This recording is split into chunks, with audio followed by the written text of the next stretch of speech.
screaming at him like, It's my dumbass nephew. your mom is a liar, you're a drink in the face kind of guy. Bro. Fucking. Oh, yeah. Fucking dickhead. He's a dick. And he's a fucking simp.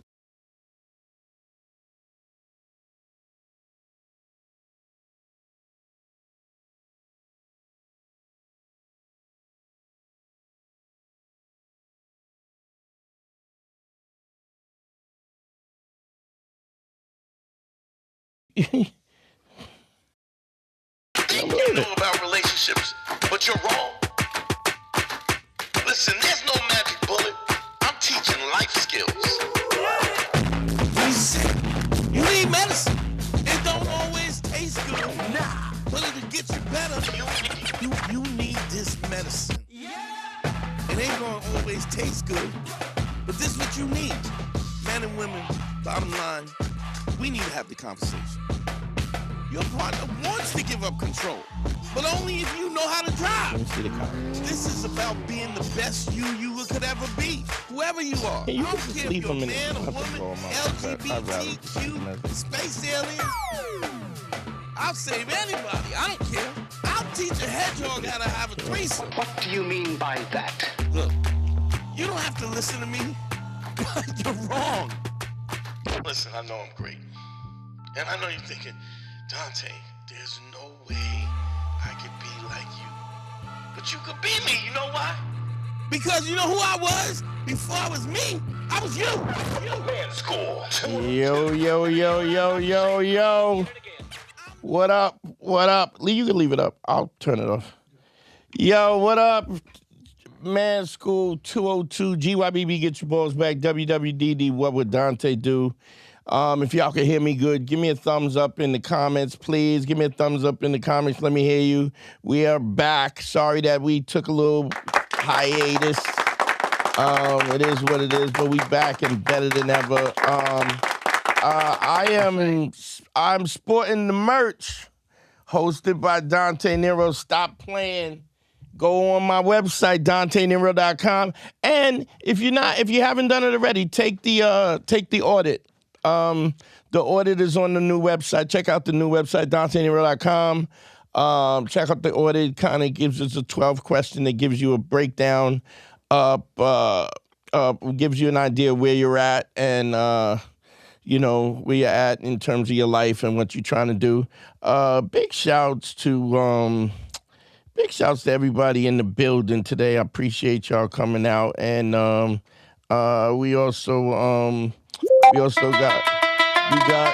Beast in the building, baby. Bro, I made it in time just to see him like yell at someone like, your mom lies. Your mom lies. And you're a drink in the face kind of guy. That was what I walked into. Well, here's what's funny. I don't give a fuck about a lot of people. But the people I give a fuck about, I give a fuck about. And I want... Sorry. Big Cash App. Hold on, where's the fucking Cash App? Xavier in the building with the Cash App. $10 in the Cash App. Yo, thank you, my brother. Appreciate you. Appreciate you. It's just, I'm so consistent with who I am. I realize that, man, can we put that fan on? Because I'm... Oh, yeah, it's blazing. summer. Yeah, it's blazing. Punisher is signing. He's Punishing working someone. on some shit. He's working on his own platform and stuff. He's busy punishing someone. He's punishing somebody. Harry's tummy wummy heard it. Oh, really? His belly well heard it. He must have ate something bad. And his tummy was hurting. So his mom is gonna rub his belly. I saw him Sunday. We both did the same show. Yeah, his belly wasn't hurting then? No, he wasn't hurting then. No, he wasn't eating good. He was eating. Oh, I think that's what happened. He ate something after the show. After the show, and he had his belly where he was hurting. Anyway, we got Vish in the house, and what's going on, brother? You good? I'm good, bro. I'm good. Good to have you here. Thanks, bro. Same here. Good to be back. shit. It's an interesting thing. So it's funny. I was on. I'm trying to be nice, but my nephew is like slid back in my life, and I want his life to be better. Yeah. But he got a rock head, bro. But do you think like here is something I want to ask you, bro. Like how you work with someone that you're not related to? Like, you know how they say if you're a doctor? Easier. Yeah, that's what I'm saying. Like if you're a doctor, you never want to work on your own family. So do you feel like that? Like when you work with your nephew, like?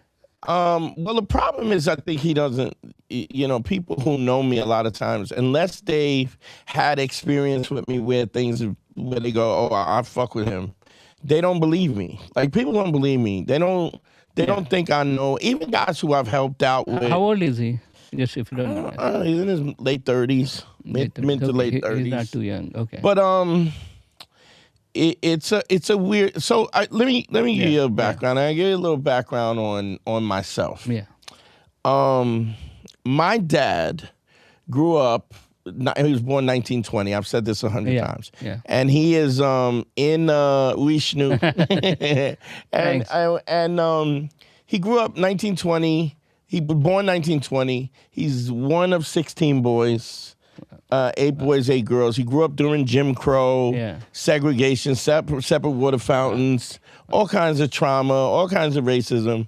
And he grew up in this huge family where he probably didn't get the attention that he wanted, right? Yeah. Plus, he was only 5'2", which is crazy because I'm 6'1". Yeah. But my dad also had rickets. You know what rickets is? Patty, rickets is a lack of calcium. And so a lot of times you have kids, and especially African-American families and really poor families where they won't have any milk and no calcium, and their legs will not develop, the bones in their legs, and they'll have braces on their legs and stuff. Yeah, I've seen that. So, they have a lot in India too. Yeah, so, can you drink milk? Yeah. Cow's milk in India, but you just don't want to kill it because it's kind of like counterproductive. All right, okay, but you can drink milk. Oh yeah, okay, they're just like pets, bro. It's not like we spray to them. I'm just you're here, so I might as well clarify, right? Which is interesting because my nephew wants the respect of knowing stuff, but he's not willing to listen. And you gotta shut the fuck up sometimes. You gotta shut the fuck. You have to give deference to people who know more than you. And when they know more than you, you gotta shut the fuck up sometimes. And if you're not shutting the fuck up, you're in this situation where you're not listening. So he'll ask me a question, I'll give him an answer, and then he'll say, but, Now, whenever somebody says but, right, what they mean is everything that you said doesn't matter. I'm not listening to what the fuck you said because I have my own agenda and I think something is, and I think that people let's put the number up too, because if anybody wants to call in, because I think this is going to resonate with people in a way. Yeah. You have to understand something. I thought you were already in the podcast when I walked in. I was like, shit. Yeah, because I was giving him the smoke. Yeah. But the fact is that he doesn't listen, right? Yeah. But I was talking about my dad. So my dad grew up at a time where you really, like, he was a dynamic dude, but it was interesting. He was only a dynamic dude when he had an audience. Yeah. If he had an audience, he would run up in a burning building and save a baby. Okay, I see what you mean. But if there was no audience, he'd pull his hat down. Fuck that baby. Right? Okay, or not fuck that baby, but I don't have. But to be courageous while people are watching was his thing. Okay. So he was always super performative, right? Yeah. Wanted everybody to think that we were one big happy family. Didn't want to argue out loud. He wanted people to hear us arguing. Everything was performative, right? Yeah. And I've seen him stand up to dudes 250, 280 pounds. He was 5'2", maybe 145, 150, stand up to dudes and stuff. But it was, so it looks really dynamic, but it was performative. Okay. Right? And I was always a very intuitive guy where I would, phone lines are up to 929-2694. We got a call. What's your name? Where you calling from, family? What's up, Dante? My name is Jay from Delaware. What up, Jay? How you doing, bro? How can I help you? I'm doing all right. I actually wanted to call in. It's not really like girl troubles per se. Whatever. Talk to me. I wanted to call in because a brick ago you said that you can't fuck with people who don't take life seriously. And I feel like I'm on the same thing too. Like, it's just like people, I like hang around with people and stuff like that, and they're just floating through life with no purpose. So I'm in a position where like it's probably best not to offer help besides what they like will listen to. Well, yeah. Well, okay. So I'm going to give you a perspective on this, and this will probably help you. When you're fucking with people who want to fail, like, I know that this is a difficult concept, but there are people who don't want to succeed. They intentionally, because you got to understand, when you put yourself out to succeed, sometimes you fail, right?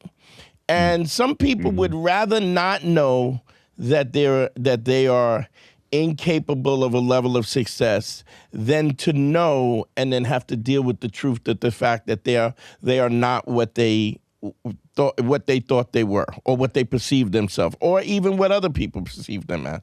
And so they will sabotage their life, and then they will sit around and go, oh, I didn't get this because of that. I didn't get this because of that. I didn't, whatever. So the thing is, because you have a particular mindset of the fact that you want to improve and you want to be the best version of yourself, you, like, say life is an obstacle course, and you see your boy struggling trying to get over the wall, you know, the wall with the rope, right? And you run in and you sneak in and you give him a boost over the wall, right? He goes over the wall. Now he's thinking, shit, I could actually win this. Yeah. So now I have to sabotage the water hazard and the tires and the monkey bars, because I was going to lose. I was just going to not go over the wall, and then I was fucked. But now you made me, like, my plan was to lose. And so because my plan was to lose, you fucked up, because now you put me in a winning position. Now I got to make it look like I want to win, but I don't really want to win. Does that make sense? Mm-hmm. Yeah, it makes a lot of sense. So their intention is to lose. And because you can't fathom that, you're helping them out.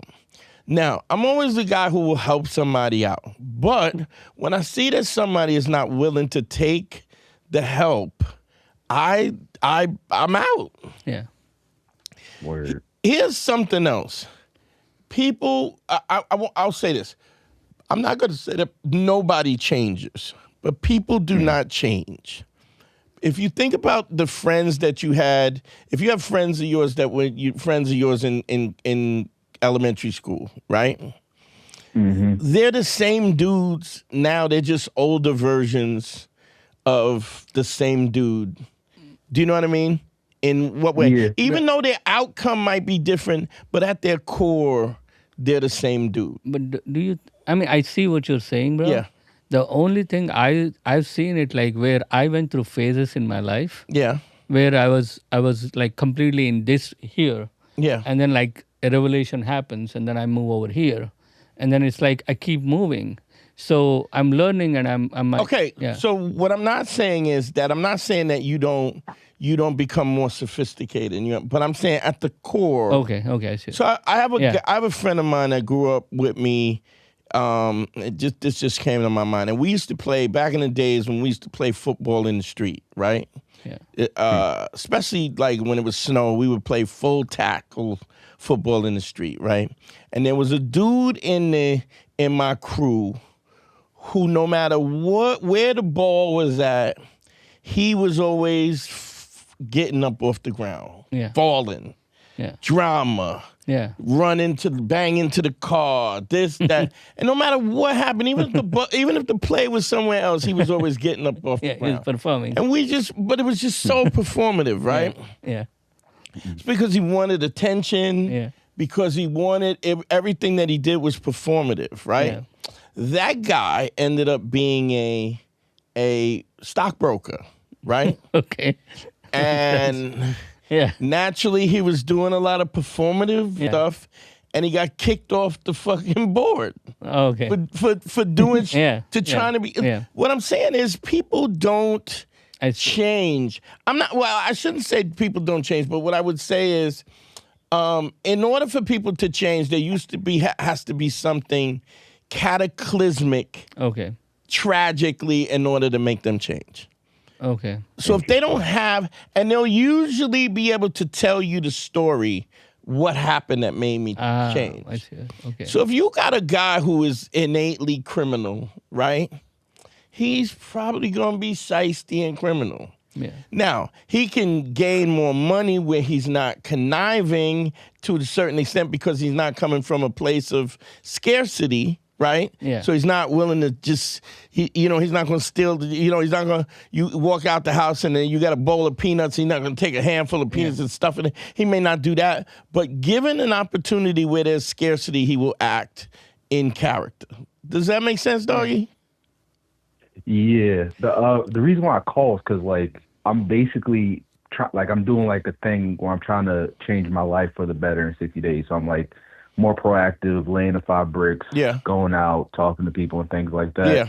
And like, I'm also like reading a lot of like, Black revolutionary books and things like that. So now I'm starting to see how my friends don't have that kind of thinking. Yeah. So I'm cutting them off left and right. But I still have friends left, of course. But I would like, it's while I was doing it, I was like, I remember you saying that quote. And I was like, he's so right, because like a lot of people don't really take this life stuff seriously. And I do. When I run into people that you don't, gotta understand something. Being dope is not easy. Yeah. Like, it's not easy. You gotta watch the podcast every week. Absolutely. You gotta, if you need the consultation, one-on-one. But I'm just saying, being dope in general is not easy. Vishnu has what's it called? Your platform. Oh, Javarta. Javarta. Yeah. Vishnu took it on himself to do this thing. He's been working on this thing, and you know what I'm saying, in the lab. Mm-hmm. Like, ain't getting no pat on the back. He's doing what he does, and he has an idea he thinks is good, and whether or not, how far it goes or not, it's not the point, but that he believes in it, and he's working, and he knows that if he pushes it enough and works at it enough, it'll happen. Being dope ain't easy. And you got to understand that most people, they don't want the responsibility of being dope. They don't want the responsibility of being the guy. And so a lot of times they will sabotage their endeavor so that they can't be successful. Because it's a real easy thing. If this doesn't work and and I say on air, or just if you do a one-on-one consultation, I say you need to do this, and you don't do this, right? I'm not saying it can't be hard, that it might be difficult to get there, but if you're not working at it, you don't want the success. Yeah. Yeah. And it's to add on that, like, bro. Go ahead. Go ahead, Vishnu. Sorry, Vishnu. No, also shout out to you, Vishnu. Thanks, bro. And to add to on that, bro, like there's a saying in Sanskrit. It basically means like you can't help someone beyond yourself.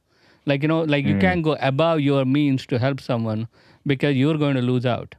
And a lot of times when you help someone who don't deserve it, what happens is they will cross over the hurdle, like what Dante was saying earlier, and then the next hurdle they expect someone else will help them. Yes.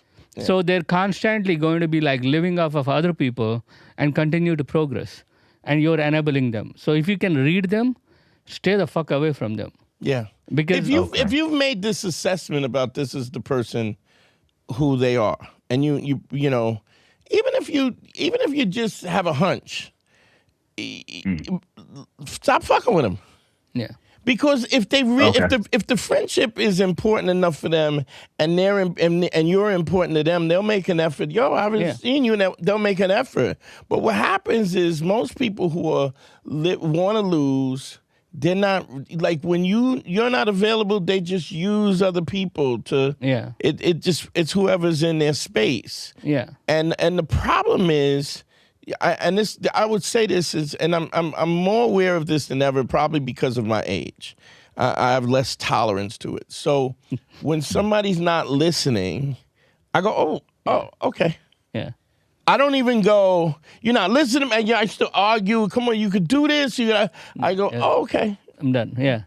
And then when you think that when you think that I'm like all of a sudden I'm not there, because what you'll find is you care more about this person than they care about themselves. Yeah.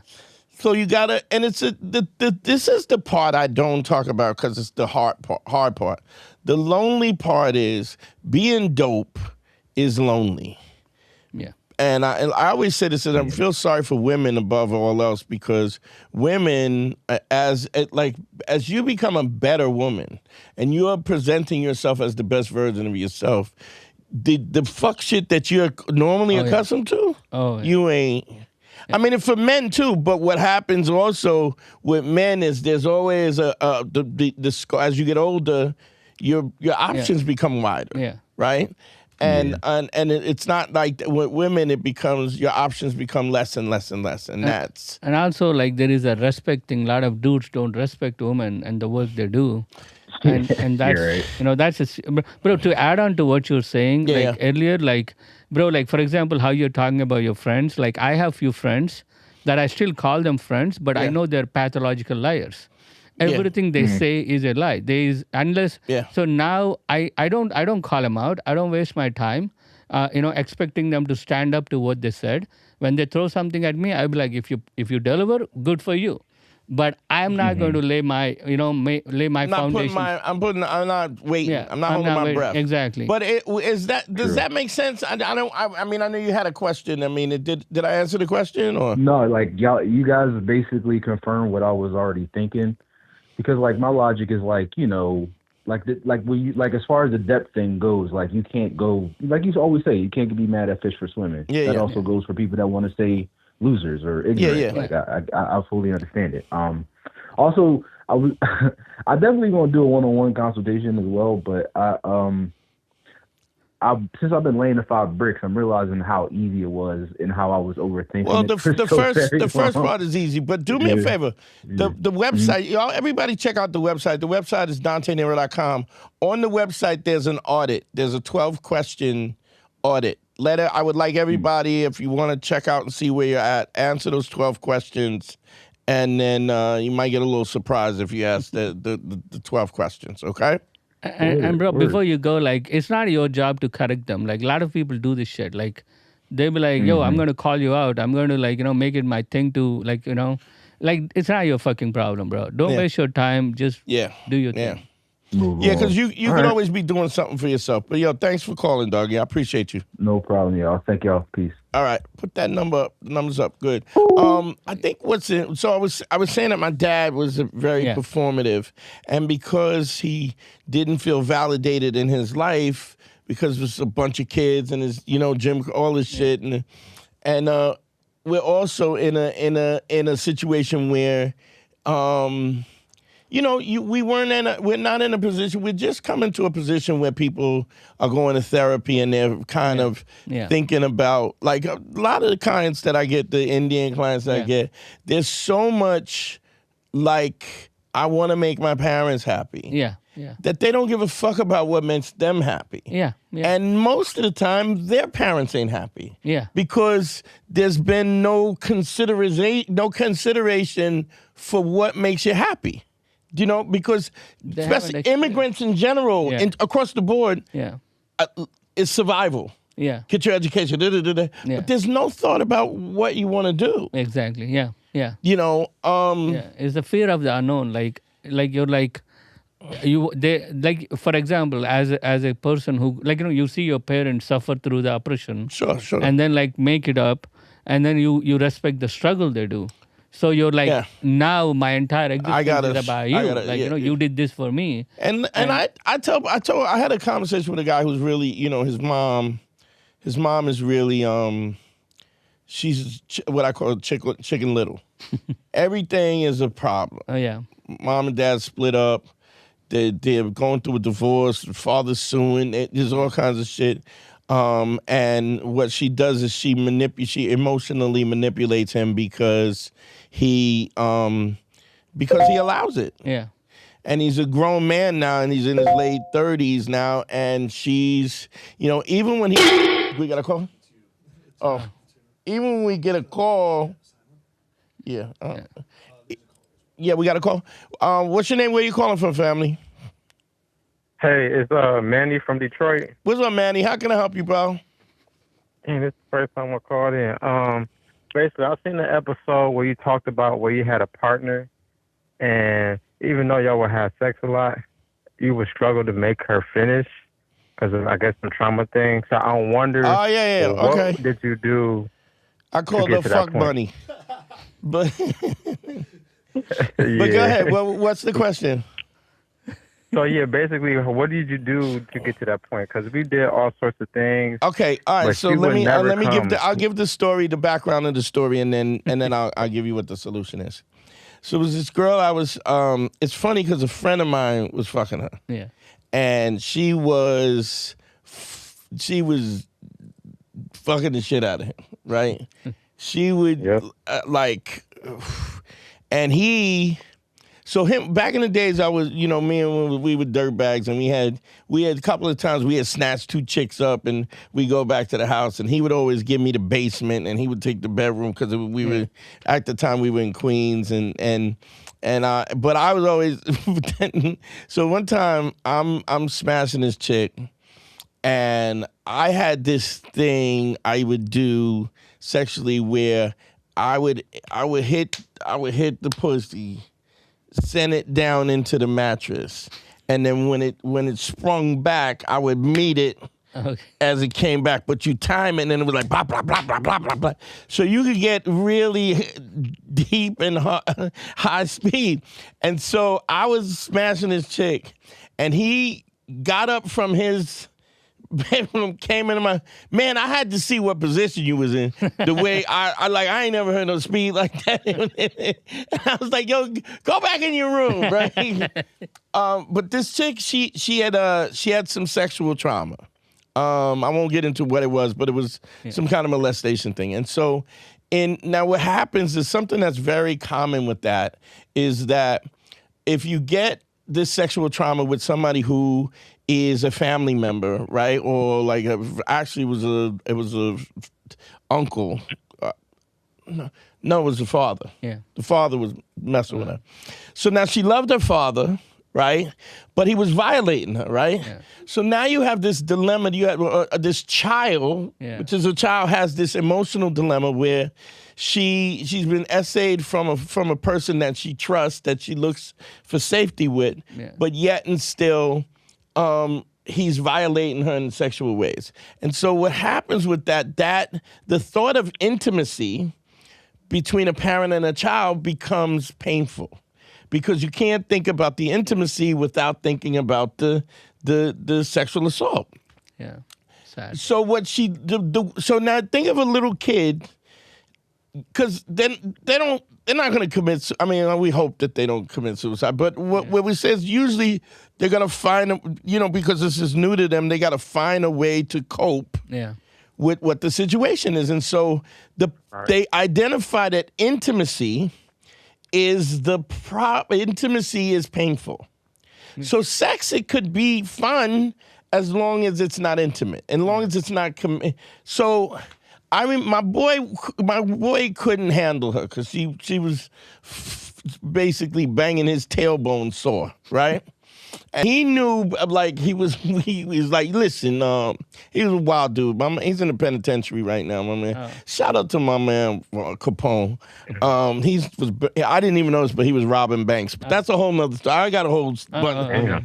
He was robbing banks in Ohio, right? He was like, dude, take care of my girl. I got to go rob some banks. This is what he does. He says, he was like, look, You need to meet him. And she was like, you crazy? And she was like, nah, you need to fuck him because I can't. I gotta go rob some banks. He was like, I can't handle this shit. So I remember the first time I hooked up with her, right? She jumped on top and then bang, bang, bang, bang, bang, bang, bang, bang, bang, bang, bang, bang, bang. 45, 50 minutes. Just This sounds so similar. just bang, bang. And I'm like, the fuck is going on, right? But I would take, and I was younger, and I was like, I'll take this as a challenge, and so we going at it, right? But it got to the point where like we became a thing, and every time she was coming over, I wouldn't have nobody over my house. I wouldn't do nothing for 2 days. I wouldn't for another chick. Yeah, prepare I'd yourself. prepare because she was coming in. We used to call it a fuck bunny, right? Like the Energizer bunny, right? And man, she used to give me the business. But I would, and I could keep up as long as I had taken a day or two rest. But I couldn't. But I was like smashing I would have a chick in the morning, and then snatch another one in the evening, and then go out, do a show, and come back, and bring somebody home. And then I was like, she coming Thursday. I need Tuesday and Wednesday free, right? But I started realizing that. Like I would talk to her and she would, like the answers were short. Yeah. And I just realized that, oh wow, she is separated emotional intimacy from the physical part of, so sex was totally different. And what I did was I slowed it down. Yeah. I slowed it down. I made her, I talked through it, voice through it. Does that feel okay? Is you okay? Is that good? Is this? And I would make her answer so that it would keep her in the game, so that she was she had the problem. She couldn't separate Now, she ended up crying because it brought the two together, breakthrough. and it made like for instance, if you have picture like toxicity is like poison, right? Yeah. If you got an eyedropper full of arsenic and you put it under your tongue, it'll kill you, right? But if you put an eyedropper full of arsenic in a pool, right? Yeah. You can drink all the water you want. It's diluted. Yeah. So what she was doing was she was having lots of sex with multiple people because she was trying to dilute the poison, the toxicity. Does that make sense? Yeah. Yeah. Yeah. And even when it was just me and her, when she was just fucking with me, it was a way to detach from. And so you have to bring them back and kind of talk them through it so that they're connected to the emotions parts. What's going in from moment to moment. Another thing that I talk about is like crazy. Sometimes I would stop and just take I got big hands, and put my hands over her heart, like the center of it, just to put my hand, because it's like, figure, I don't know how to explain, like, it's like if you're laying naked and your chest, like you're open. Yeah. So you feel vulnerable. But when somebody covers your chest with their hand, there's an intimacy to that. Yeah. Right? And, that's another great technique. If the girl orgasms, after she orgasms, she's feeling really open, you put your hand over her heart and just give her that comfort that she's not exposed. It's kind of it's a body language thing that gives her comfort and that doesn't make her feel exposed and open. But yeah, it's taking it step by step, not rushing to insert or to get penetration or something. It's taking the full play step by step and making her be cognizant of what is happening, that this is an expression of the emotion as opposed to just fucking. A mechanical. Yeah. Does that make sense? Yeah, that makes sense. A lot of sense. She cried with me twice before, but it hasn't really got to that point where she finished. So now, did she tell you that there was some molestation or something going on? Yeah. Okay. Actually, we discussed it. I actually discussed what you said on the show to call in. So here's a crazy thing about that. You got and do you know who was the culprit? Did she tell you the story about what happened? Yeah, she told me exactly. Okay, so it's going to take some time for her to not see you as that person and not be triggered as that person. Right. Takes a little time. But yeah, Right. it's definitely, what's crazy is that, how did I know, Cash App, can you put the Cash App up? Oh, the Cash App's on the bottom, Verdant. Definitely put it in. Yeah, you gotta be in a situation where you make that connection in an intimate way, so that it doesn't, that she can't shake it off and then go back into that Can't run place. from it. Yeah, and it's gonna take some time, and I mean it really creates a closeness and an intimacy that you're helping her get through this, which is just Right. dope. But I just know that once you get her past that, like, she's gonna be on it. Like if you not about this chick, right? This is the time to step back. Yeah, she's gonna be stuck if you keep pushing these buttons. Right. Okay. So keep that in mind. There's a responsibility that comes with that. Right. And the Right. bottom line is, you don't want to hurt nobody. I had a guy tell me today that he thought I was one of the kindest people that they ever met, which is weird. I agree, bro.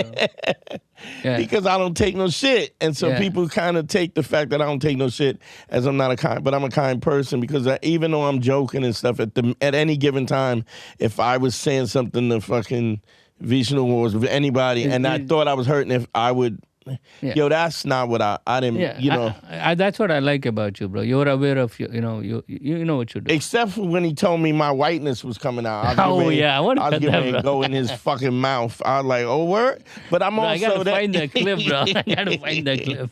But yeah, so Hey, you mind if I ask one more question? yeah, go ahead. I've been to an orgy for the first time, and You didn't take her, did you? No, Okay. I took her to a sex party, the next one, but Yeah, I wouldn't do that with her if you're All trying to crack that. okay, cool. But how do you navigate other dudes fucking around you for real? Like, Yeah, that's why I don't like sex parties, though. That's you got to understand something, yo. Whenever you got a bad bitch at an orgy, it also becomes it quickly becomes a gangbang. Because it's just like, I mean, I know you know this. If you go to a sex party, there's a lot of 3s and 4s, and there's a herd of 3s and 4s. So oh my God. yeah. So you bring And a it's just a baddie bunch in. of old ladies for me. Yeah, you bring a baddie in, and every motherfucker with a dick is trying to get a slice. So it's just why, I mean, I've done that thing. You know what I mean? It's just not my. It's just Right. it don't ever work out. And and I don't. If I was gonna, somebody say free Capone. But it unless I was gonna I was gonna have my own sex party with invite only, whatever. But even then, it's like, for what? You know what I mean? Yeah. Like, Right. for what? You already got your girl. Now you're going to take her and Yeah, not only that, but I mean, I'd rather do a threesome or something, like, you know what I'm saying? If or even me, my man, his girl, you know what I'm saying? Something like that. But if you're gonna go down that road, but I just, you don't want to put her in that situation, especially when she's dealing with these issues, Okay, bet. Bet, All right, for sure. Okay. But Yeah. you should also, anytime you go to a sex party, the person who's throwing the sex party, there should be rules, and they should be really clear about how you approach, how you don't approach, what's allowed and what's not allowed, and if you go to, if you do a sex party that's, that where people are respecting the boundaries of people, then you're not going to have that problem. But you'll know pretty quickly, if it's a free for all, Yeah. So Yeah. okay. Yeah, cool, man. I really appreciate it, man. Shout out from Detroit. All right, brother. Man. And the D, love it. All right, brother. Be cool. All right, be smooth. Yep. All right, bro. So Thanks for calling in. I was saying so that, like, you have people, like my dad was very performative in the things that he did, but he was a very afraid. I mean, and imagine you grow up doing separate water fountains and all kind of Jim Crow and stuff, and he was a little dude and whatever, and so everything was performative. And I think so because he was afraid, he always instilled fear in me. Don't go out in the street, you're going to get hit by a car. Don't hang out over there, the boys are going to shoot you. Those are gangs over there. And I was just I was like, so as a young kid, I was afraid of everything. You know, but I was also curious and adventurous, so I would go, but I would always be afraid, right? And then I got to the point where when people would take advantage of me, like, and this is often young, I would not do anything because I was afraid. And then I wouldn't sleep for nights, for weeks. Wow. Like, there was this kid, I remember this kid, John Shade, he used to take my French fries at lunch. And I would say, oh, you should have did this and I really wouldn't sleep at night. I would just be, me and my sister had bunk beds, and I had the bottom, and I would be looking at the springs underneath the bunk bed, and I would just be, I should have did this, I should have did. And this would happen for weeks. And then I just got to the point where I just hated the fact that things would happen, I wouldn't react, and then I would have so much regret afterwards. And so I decided that fear exists between when the opportunity is presented and how long you take to access the opportunity. Meaning, so if you present it with an opportunity and the longer you take to access the opportunity, fear starts to build. And then it becomes bigger and better and bigger until you become paralyzed and you can't move. And so I was like, well, how can I was always like, okay, here's a problem. How do I solve the problem? Well, as soon as I feel that somebody's taking advantage of me, I'll fight. You like revolt. So the dude would go, yo, let me get some of them fries, and I would boom, jump on the motherfucker. And then what you realize is people see your ability to make decisions quickly as if you're decisive. But it wasn't that. I was afraid. And I was afraid to get to the point where I would have been paralyzed by the fear, so I would act before the fear would paralyze me. And that is how I started changing my thinking, is because it just was. I remember going in high school, and there was always the thuggy motherfuckers, and I would be like, I remember saying it was like, yo, go ahead with that. I go, oh, you want a slap box? And they was like, you don't know who these are, the upper class. So fuck that nigga. Let's go. And then what happened was, you realize that everybody's afraid. I always use this as a thing. Mike Tyson was one of my favorite boxers. One of my favorite boxers. But he was like he's the most dangerous man in the world. There's a fight. Y'all can check this out online. There's a fight when he fights a guy called Tyrell Biggs. Tyrell Biggs was a good fighter. He kind of looked like Muhammad Ali when he was younger. Kind of fought like him too, but he was no match for Mike Tyson. And I remember, you know how they be in the hotel room, and Mike Tyson is, they're hyping him up.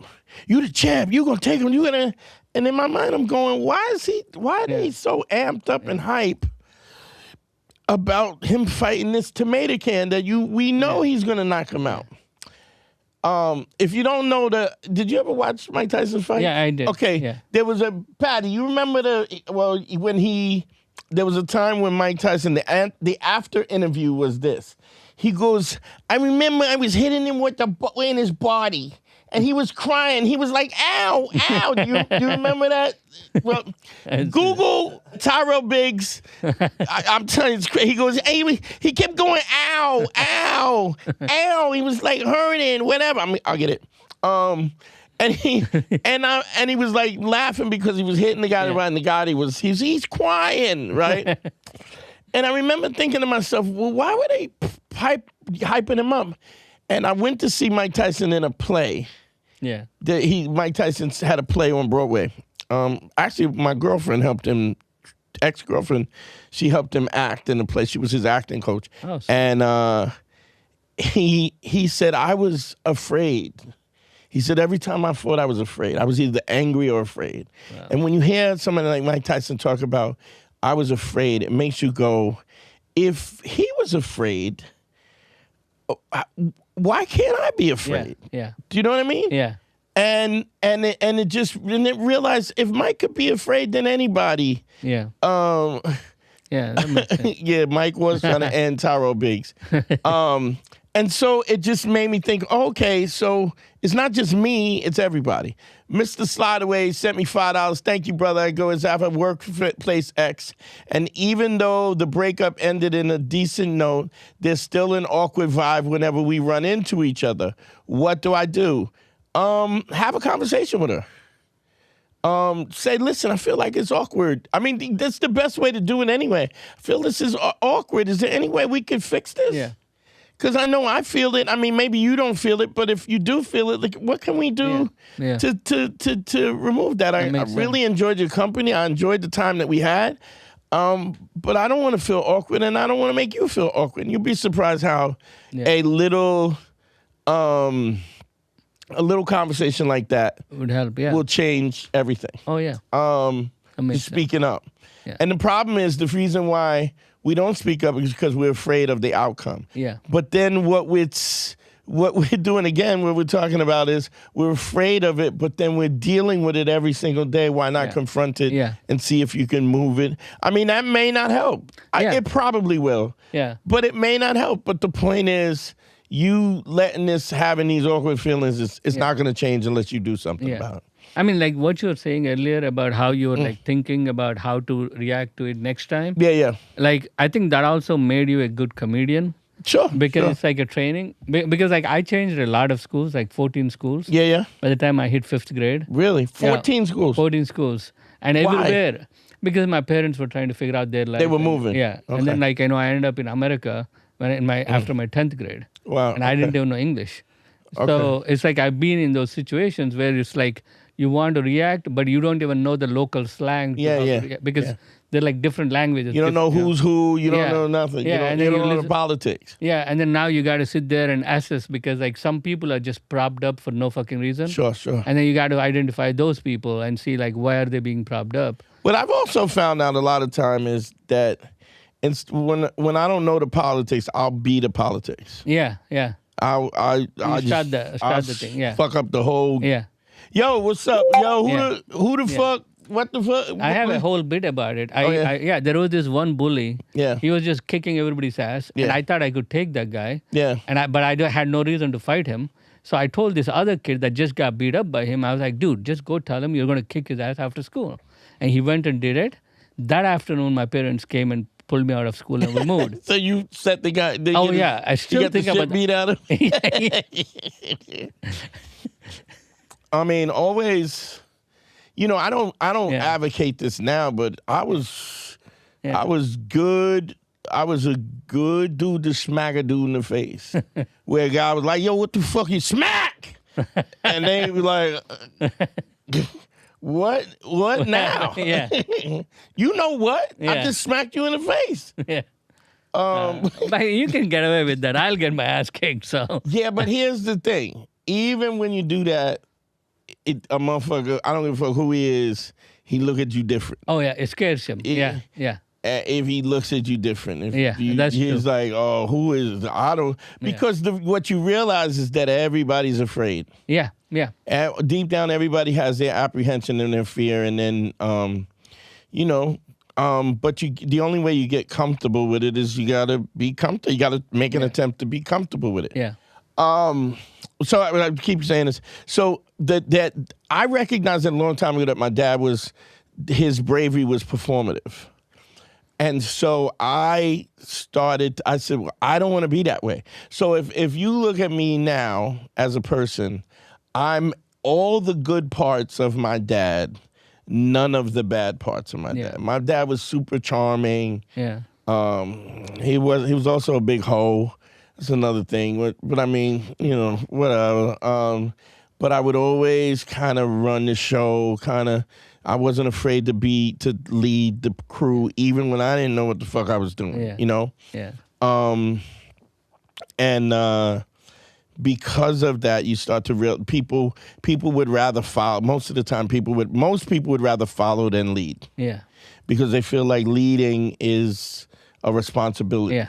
Yeah. And I was like, but the reality is, if you walk everybody off the cliff, you just go. You could also go, oops. I didn't tell you to follow me.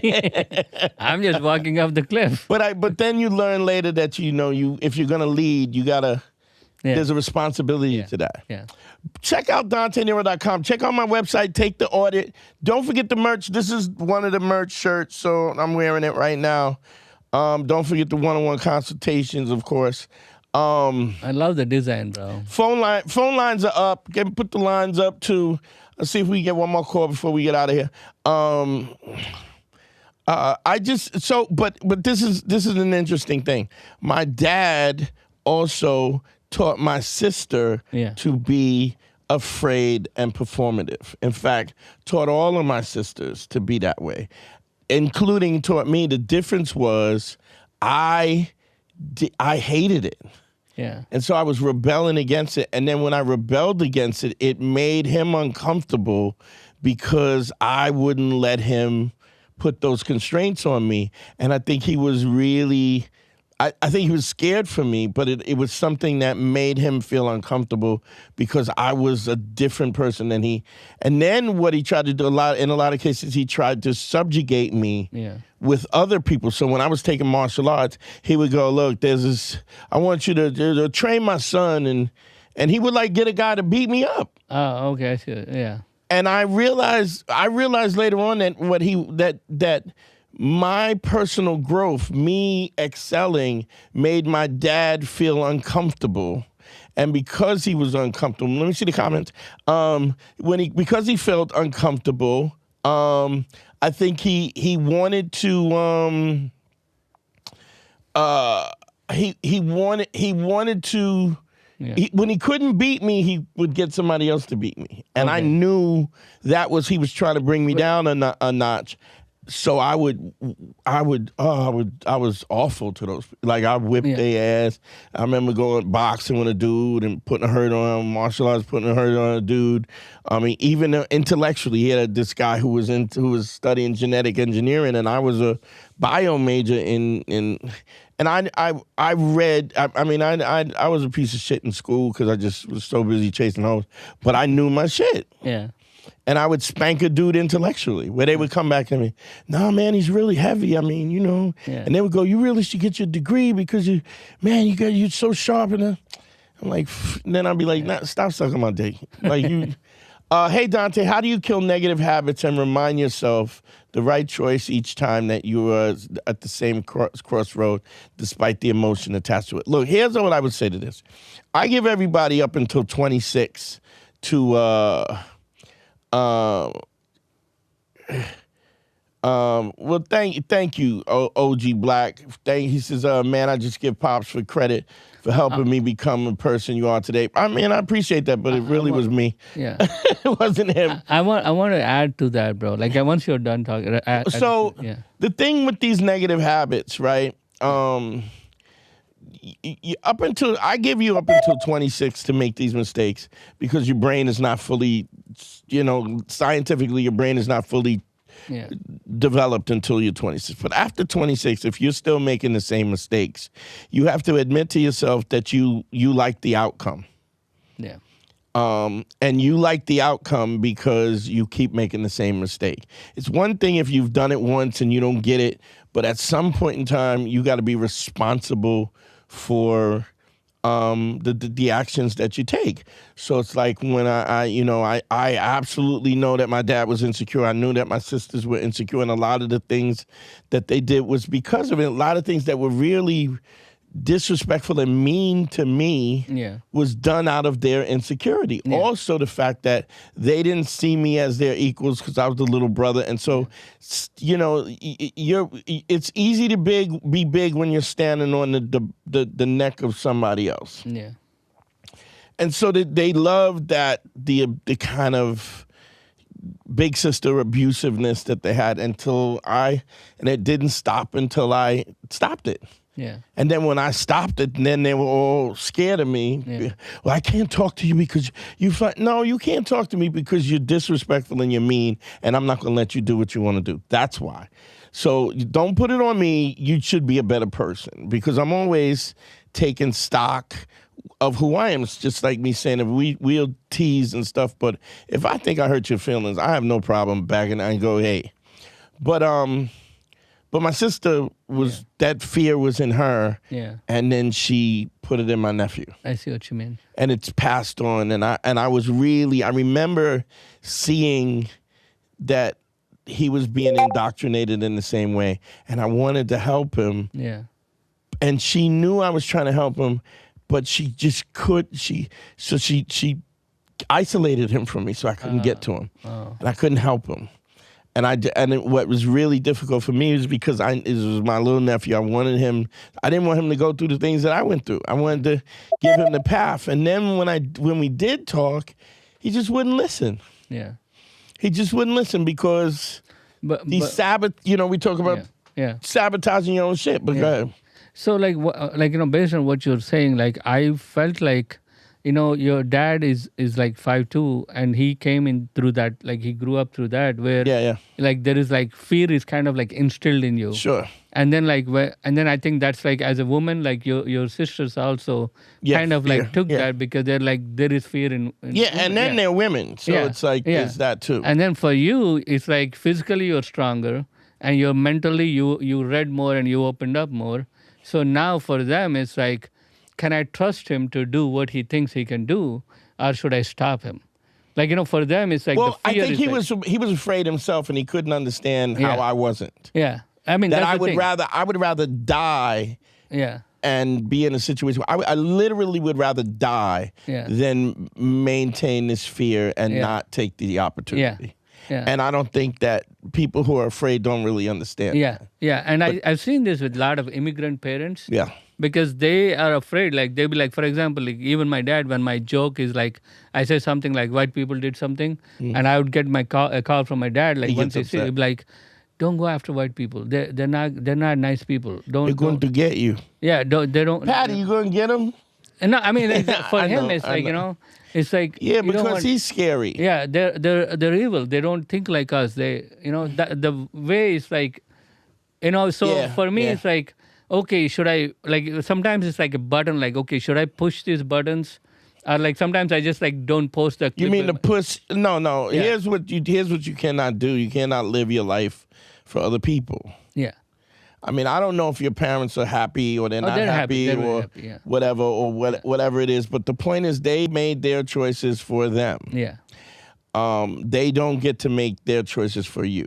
And I think that's a really important thing to understand, that just because somebody, first of all, nobody asked you if you wanted to be born. Yeah, you want to come to this family, or you want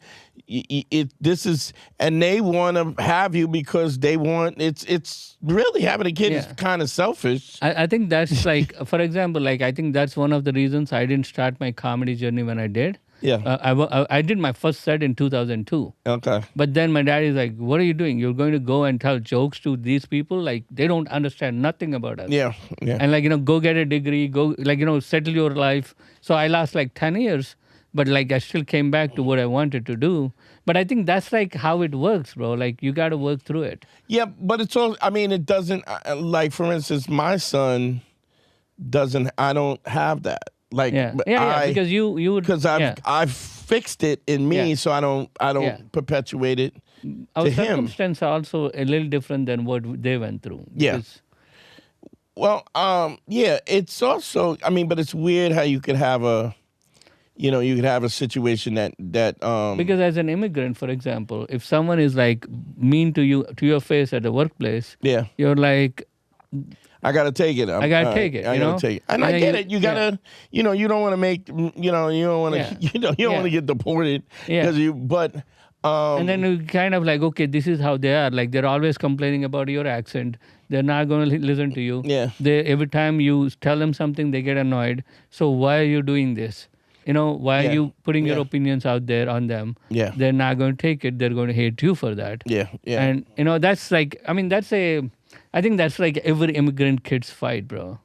I mean, I think that's it. I every think that's even not an immigrant thing. I think like when you it's get your first job, Yeah. and the bosses. I mean, I've had shitty bosses, Yeah. because they were in power, and people who are weak love standing on the bodies of people who are under them to make them feel more powerful. Yeah. I think that's a relevant thing that I think that's just part of humanity, Yeah. and having somebody who's an immigrant is also that just impounds that. Yeah. But yeah, I'm not. I always say there's certain dudes that are drink in the face kind of dudes. Yeah.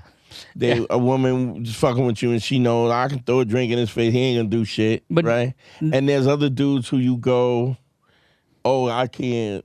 But I think your nephew, bro, like I think he needs you though. Like if you yeah, tell but him, he's if you tell him he's a drink in the face dude, I think yeah, but it really hurts him. he also yeah, right, and he said that I'm rough on him, and I said, but I'm rough on you because when I'm giving you, you're asking me questions, I'm giving you the answer, and then you're going but, and anytime you somebody asks you for advice and they say but, what they're saying is everything you said before, I don't give a fuck about that. Here's what you need to do. You need to listen to the shit that I'm saying. Yeah. Because all that shit you talking about is bullshit. And you got to go, dog, what the I could just not do this. I think that's the difference between when you're dealing with a client, you're like, dude, like this is the rule. This is what I tell you. Fucking listen. But when it's family. But this is the problem. The problem is given this leeway, it's no different. Yeah. When your family member says but, it's the same thing as somebody who's paid me for a consultation. One-on-one consultations, DanteNero.com. Don't forget the Patreon. Please follow us on the Patreon. Please like and subscribe if you like what we're doing, man. And you're not already following me on all social media, do that. Plug your shit real quick. Oh yeah, bro. Vishnu Vaka Comedy, all social media. Please follow me. I need followers. This camera. Oh shit, I keep looking at that. Okay, and my wife and I, we're doing a podcast, Fly and Butterfly.